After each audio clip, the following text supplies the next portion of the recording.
રાજકોટમાં ઉત્તરાયણને લઈને પોલીસે ચેકિંગ કર્યું। પતંગ માંજાના વેપારીઓના ત્યાં પોલીસે તપાસ હાથ ધરી। પ્રતિબંધિત ચાઇનીઝ દોરી અને તુક્કલના વેચાણને લઈને તપાસ કરાઈ। સદર બજારમાં પોલીસે સરપ્રાઇઝ ચેકિંગ હાથ ધર્યું। પોલીસે 25 ફિરકી સાથે એક ઇસમને ઝડપ્યો છે।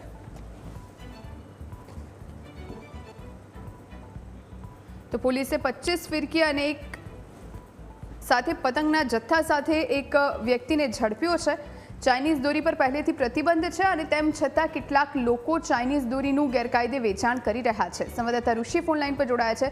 ઋષિ, શું જાણકારી? પતંગ અને માંજાના વેપારીઓના ત્યાં પોલીસે તપાસ હાથ ધરી છે।